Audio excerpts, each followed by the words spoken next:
The morning I was supposed to get married for the second time, my 5-year-old grandson found me in the corridor outside the Peachtree Club's main ballroom, tugged on the hem of my jacket with both hands, and said, "Grandpa, I heard them talking about you, on the tablet."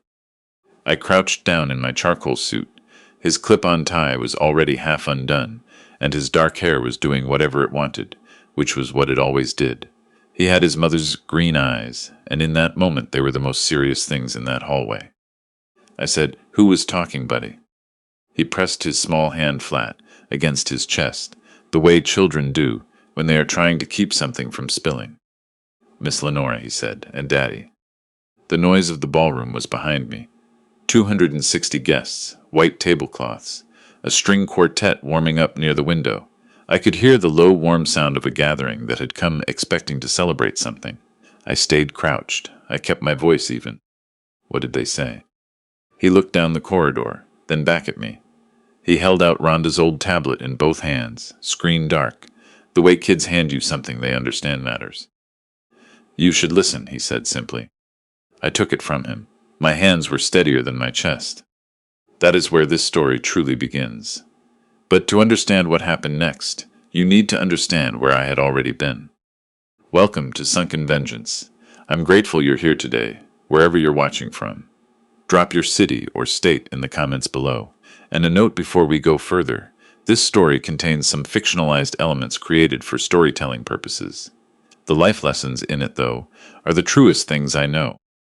I built Caldwell Home Furnishings with a $15,000 SBA loan, a second-hand delivery truck, and a handshake from a man named Harv, who had no reason to believe in me other than the fact that I looked him in the eye when I said what I intended to do.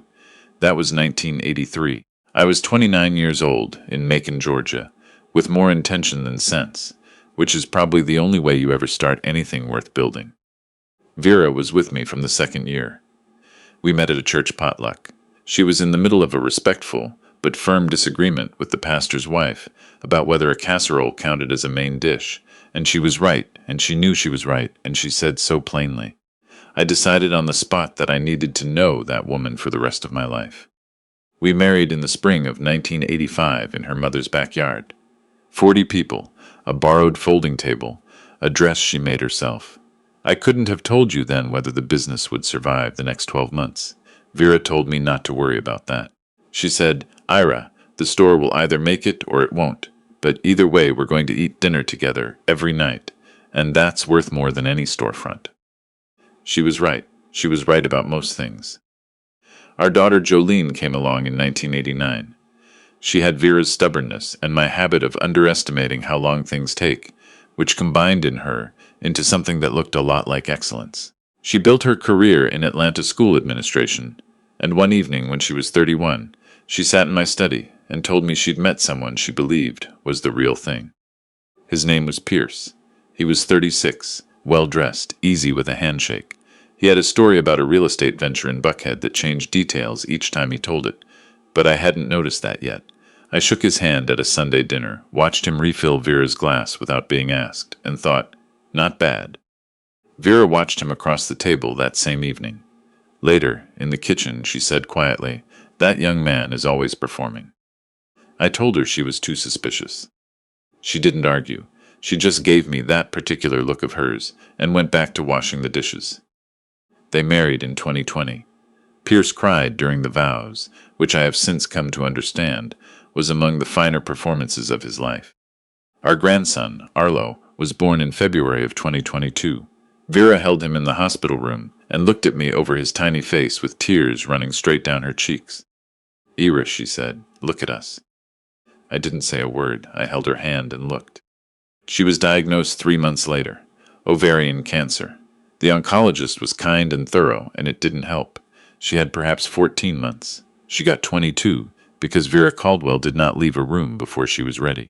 She passed on a Thursday morning in October of 2023 while I was holding her hand, while Jolene was in the doorway with Arlo on her hip. He was 18 months old and too young to understand what the stillness in the room meant, but he went quiet the way small children do when something large and invisible passes through. After the funeral, after everyone went home, I sat alone in our bedroom for a long time, The house was the same size it had always been. Somehow it had never been so large. That was the man Lenora Ashby found 6 months later. Not the man who'd built 14 stores across Georgia and the Carolinas. Not the man who'd coached Jolene's softball team and served on the county hospital board. Just a man sitting in a quiet house in Macon, missing the woman who had told him the truth for 38 years, and dangerously willing to believe that warmth and truth were the same thing. Grief doesn't make you stupid, it makes you hungry. And there are people who know exactly how to feed that hunger. Not to nourish you, but to empty you. The Atlanta Botanical Garden fundraiser was in April. My brother Lester had pushed me to go 4 times before I agreed. Lenora was standing near the Orchid Conservatory in a wine-colored dress, talking to a couple I half-recognized from the hospital board. She was perhaps 52, dark-haired, with a quality of attention that felt, in those first moments, like genuine interest. When she turned to shake my hand, she said, "Ira Caldwell, your stores have the best upholstered sectionals I've ever sat in." I laughed, a real one. I hadn't heard myself do that in 6 months. She'd been widowed 2 years prior, she said. Her husband had been a contractor in Columbia, South Carolina. She'd relocated to Atlanta 8 months ago to be closer to her sister. She asked about the furniture business with what seemed like honest curiosity, and had real opinions about mid-century design and what people got wrong when they tried to make functional spaces feel warm. I called her 4 days later. By June, she had been to the house in Macon 3 times. Lester liked her. My operations manager liked her. She was warm with the household staff in a way that felt natural, and I told myself I was simply grateful for someone who made the evenings shorter. What I did not see was what Rhonda Dupree had already started to notice. Rhonda had managed my household in Macon for 16 years.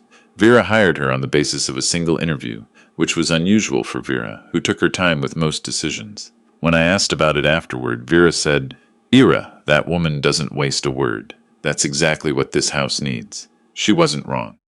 Rhonda saw Lenora differently from the beginning. She told me about it later at the kitchen table, her hands folded, her voice the steady thing it always was. She said Lenora's warmth was present when I was in the room, and gone the instant I wasn't. Not faded, gone like a switch. And from the beginning, her questions circled back to the same territory. Who managed the household accounts? Were the store operating agreements kept here or at the attorney's office? Was there a financial advisor, and was it the same person who'd handled Vera's estate? She asked these things over coffee with the easy curiosity of a woman learning her new environment. Nobody felt interrogated. That was the craftsmanship of it. She was building a map, Rhonda told me later, a map of everything I owned and everyone who helped me run it. Rhonda wrote it all down, in a small spiral notebook she bought at the CVS on Riverside Drive.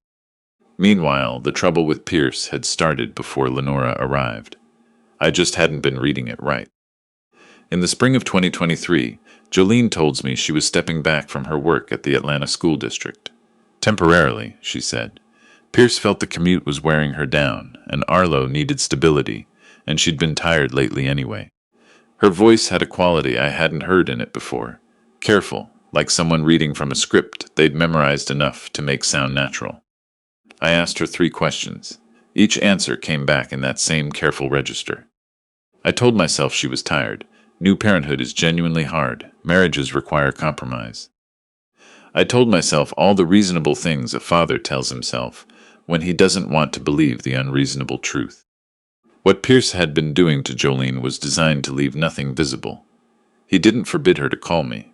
He simply made calling costly. When she spent time on the phone with a friend from her old office, he was withdrawn for the rest of the evening.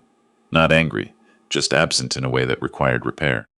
Over months, the friction accumulated. She made fewer calls. She left the house less. She stopped attending the neighborhood meetings she'd helped organize the year before. Then came the recordings. In November of 2023, Jolene went through 3 weeks that she later described to me as the hardest since Vera's death. Arlo was sick, Pierce was traveling more than usual, and she was running on almost no sleep in a house that felt increasingly like somewhere she was staying rather than somewhere she lived. On 2 nights she cried in the kitchen. Once she sat on the bathroom floor for an hour because it had a lock on the door. Pierce filmed those moments on his phone. She found out months later when a colleague from her old office forwarded her a message Pierce had sent. He'd reached out to several people in Jolene's network saying she was struggling and asking them not to contact her as it was making things worse. The colleague, confused and worried, sent it directly to Jolene.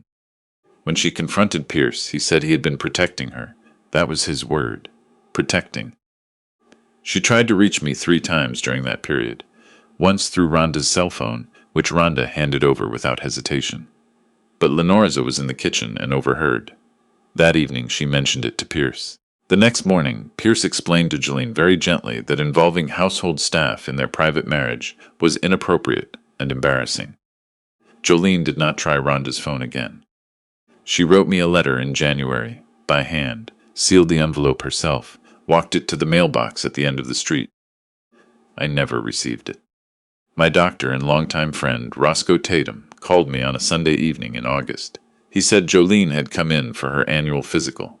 She'd been careful during the exam in a way he'd noticed, cautious, like someone watching a door. During the cardiovascular portion, he'd noted bruising on her left wrist, recent, maybe within the week. She said she'd caught it on the pantry door. He said he did not believe her. Under HIPAA, he explained, he could not share a patient's medical information without her consent unless she was in immediate danger. She was not in immediate danger in his exam room. She was frightened, and there is a difference. He was telling me because she had given him permission. She'd called him herself 10 days after the appointment. She'd told him everything and said she believed things were going to come to a point around the wedding, and she wanted him able to speak to what he'd observed if it ever became necessary. She had been thinking about how to protect me even then. After I hung up with Roscoe, I sat on the edge of the bed for a long time. Then I stood up, went downstairs, found Lenora in the living room, and smiled at her. She smiled back. Neither of us knew, or rather, only one of us knew, that the conversation that had just ended on the other end of that phone had changed everything going forward. I was in that hour the finest actor I have ever been in my life. Weston Briley, who ran security across 3 of my stores, had come to me quietly that same fall, not with accusations, but with observations. Weston was ex-Army CID, and he had the particular habit of watching behavior across time rather than in isolated moments. He'd logged Pierce meeting 3 times with an unidentified man at the back office of the Savannah location, always on evenings after the store had closed. He'd pulled the license plate. It came back to a financial consulting firm in Buckhead, with no online presence he could locate. I told him to keep watching, write everything down. Rhonda found the court records in September. She hadn't been looking for them exactly.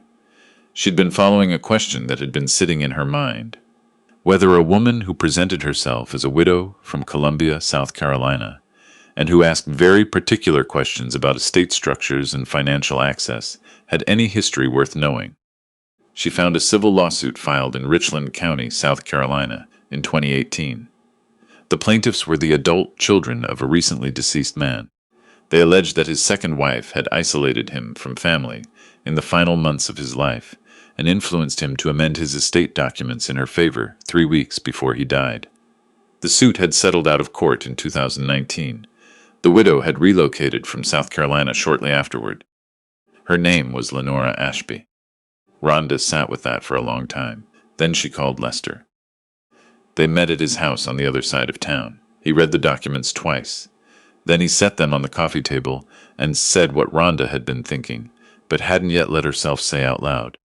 She has done this before. Rhonda pressed her hands flat against her knees. We know she was sued. We know she settled. We know she left South Carolina. That's what we know for certain. Lester looked at her. How long has she been in Ira's house? 11 months, Rhonda said. Neither of them spoke for a long time after that. We need more before we go to him, Rhonda said finally. It needs to be airtight. Lester nodded slowly. Then we find more. Over the following 6 weeks, Weston documented Pierce's after-hours meetings at the Savannah location and pulled security footage showing him pass a manila envelope to the man from Buckhead. He also noted that Pierce had approached 2 of my longest-serving store managers and suggested, in careful and plausible terms, that I was considering bringing him into partial ownership of the southern locations and that preliminary paperwork was being prepared. Both managers had mentioned it to Weston in passing, not thinking it significant. Weston wrote it down. I want to be clear about something. They came to me with all of it in late October, every piece. From that point forward, I was not a man who didn't know what was happening in his own house. I was a man who knew, and who had 2 months to decide how to let that knowledge do what it needed to do. Before I tell you what happened in that ballroom, let me ask. Drop your city or state in the comments below. I want to know you're still with me. Arlo had been with Rhonda the morning of the wedding. They were in the small sitting room off the main corridor of the Peachtree Club, working through the chapter book they'd been reading together, while the venue filled around them. He had found the recording 3 days earlier. Pierce and Lenora had been talking in the study at the Macon house. Arlo was in the adjoining room with the old tablet, watching cartoons through the Bluetooth speaker on the bookshelf. He'd fallen asleep. The cartoons had ended, and in the quiet, the Bluetooth connection had picked up voices from the study next door. He woke up and heard them talking about Grandpa. He didn't understand most of it, but he understood enough.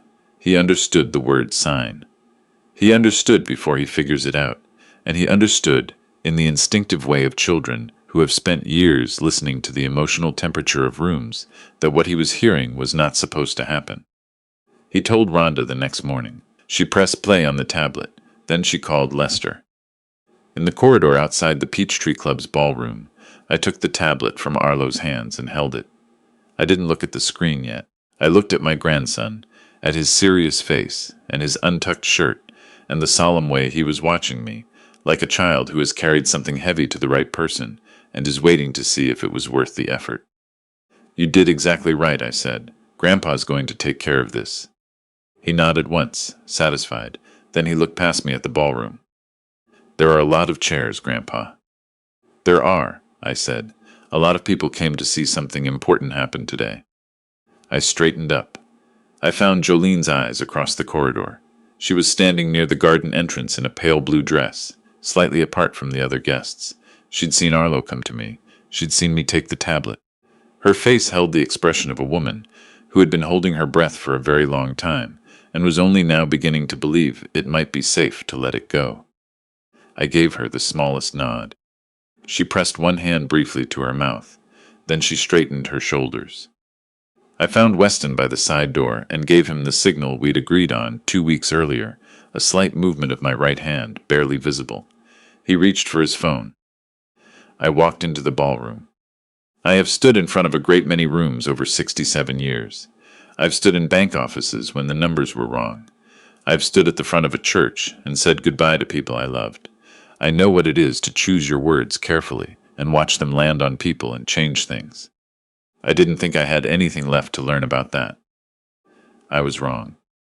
The ballroom was full and warm and entirely unsuspecting. Lenora stood near the side entrance in her ivory dress, holding white roses, positioned to walk down the aisle. She was smiling at something a guest had said. The smile was exactly as it had always been, warm, measured, precisely calibrated. I watched it from across the room and felt nothing except a very clean, very quiet kind of clarity. I asked the officiant to step aside. He did. I looked at Weston. He pressed a button on his phone. The screen at the front of the room came to life. The recording ran for 51 seconds. Arlo's Bluetooth speaker had picked up Lenora's voice first. Clear, unhurried, explaining that the management transfer documents needed to be in front of Ira at the reception, that the timing was important, that he would be relaxed and celebratory and unlikely to read anything carefully. Then Pierce's voice, agreeing. Then Lenora again. And Jolene won't be a problem. She hasn't been a problem for months. The ballroom went very still. I let the silence hold for 10 full seconds. Then I said, Rhonda. She had been standing at the side door with her notebook open since before the guests were seated. She walked to the front of the room in the unhurried way of a woman who has waited 16 months for this moment and is not going to rush it now that it had arrived. She opened the notebook and she read. She read dates and account figures and exact phrasings from conversations she had recorded word for word. She read the details of the South Carolina civil lawsuit, what it had alleged, how it had resolved, and where Lenora Ashby had gone afterward. She read for 4 minutes and 8 seconds. Her voice did not waver once. When she closed the notebook, I said, Roscoe. Dr. Roscoe Tatum stood from the front row and addressed the room the way doctors address rooms when they are speaking plainly about something they have observed and documented. He stated that his patient had authorized him in writing to disclose what he was about to disclose. He described what he had seen during a physical examination in August. He used plain words. He did not editorialize. He spoke for less than 2 minutes. Every person in that ballroom understood exactly what he was saying. Lester opened the side door. Jolene walked in. She was wearing what she'd arrived in that morning, dark jeans and a gray sweater, her hair down the way she wore it at home on ordinary days. She had not dressed for a performance or a confrontation. She had dressed like herself, because herself was what she had come here to reclaim. She walked down the side aisle with her chin level and her eyes on mine. I reached out my hand. She took it. Her grip was hard and certain and warm. We stood at the front of that room together, and we did not need to say a single word, because the room had already said everything. Pierce moved toward the exit and found 2 attorneys from a firm in Atlanta standing in the aisle alongside my operations manager from the Macon flagship, who had learned 3 days ago what Pierce had said to him about ownership discussions and had a considered opinion about it he was prepared to express. Pierce looked at the attorneys. He looked at the operations manager. He looked finally at me. I held my daughter's hand and looked back at him and felt something quieter than anger.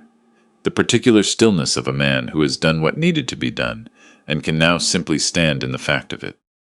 Lenora set her roses down on the nearest chair with a gentleness that was the last performance she had left. She stood in her ivory dress in front of 260 people, and the face she had maintained for 11 months, warm, considered, precisely calibrated, was simply gone.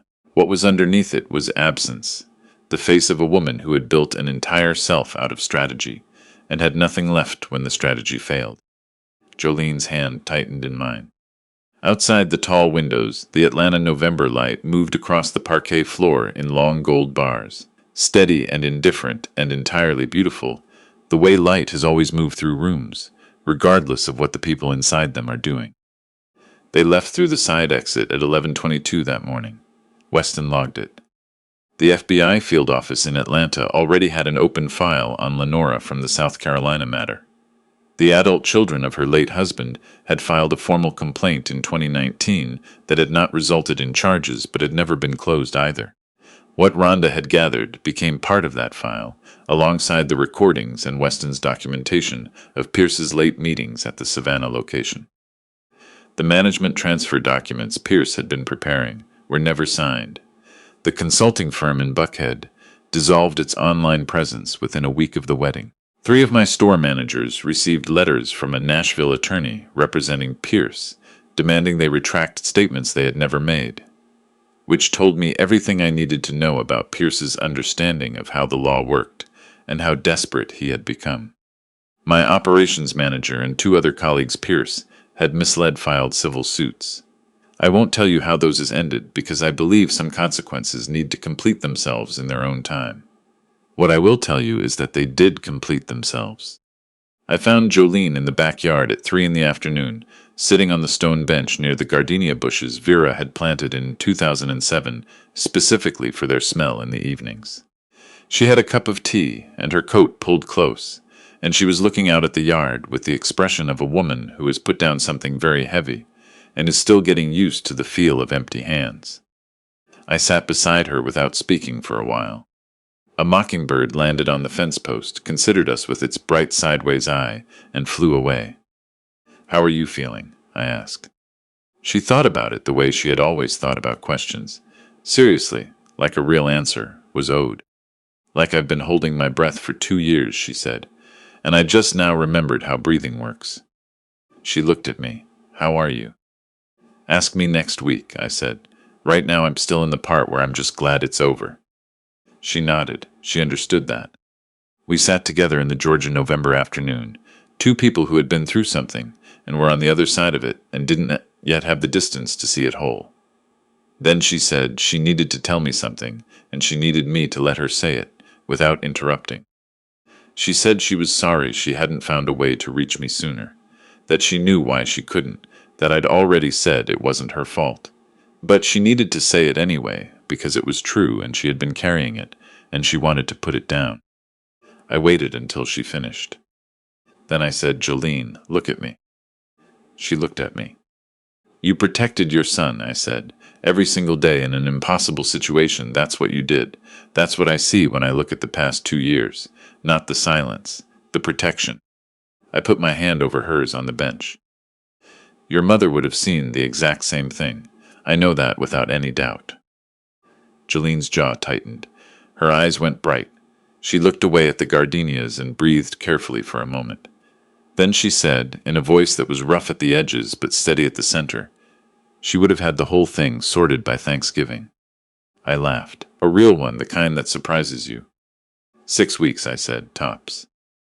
Jolene laughed too, and then pressed her lips together and shook her head slowly. There were tears on her face she didn't bother to wipe.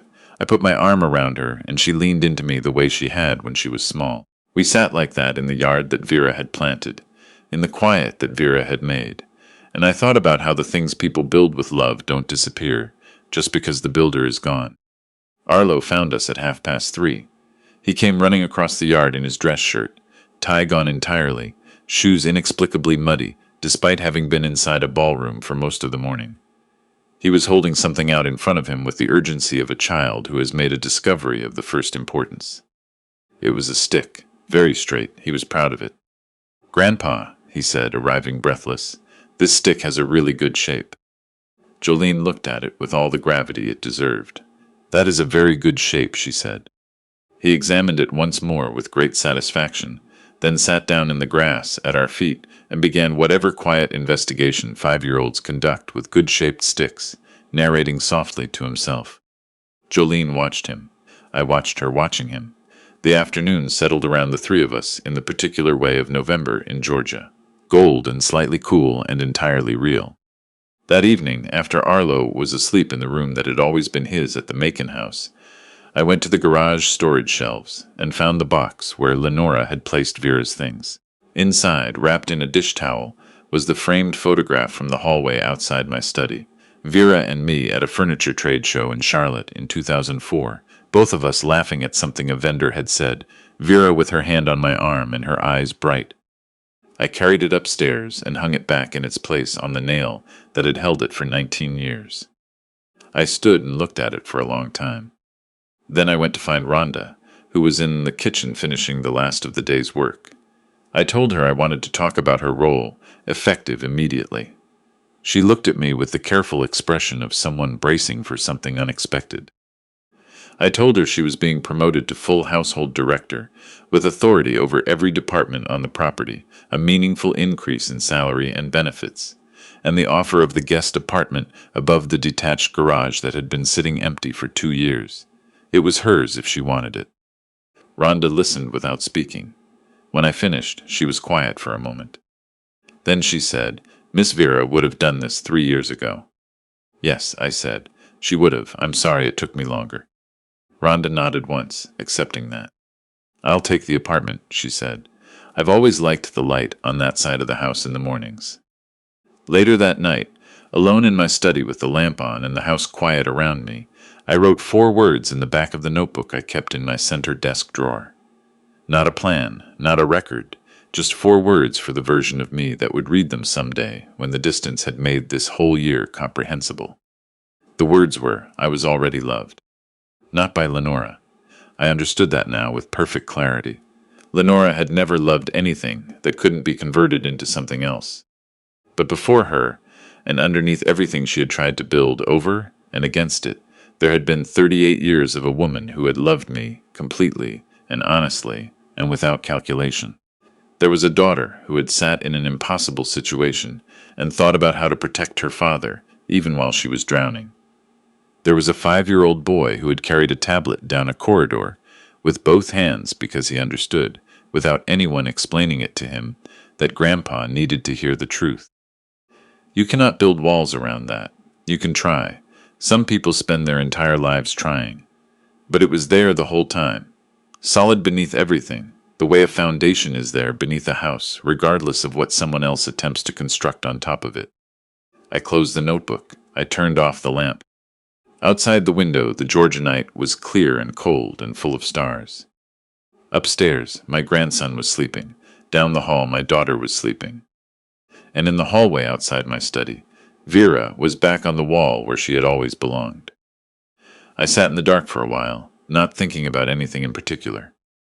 Then I went to bed, and for the first time in longer than I could remember, I slept.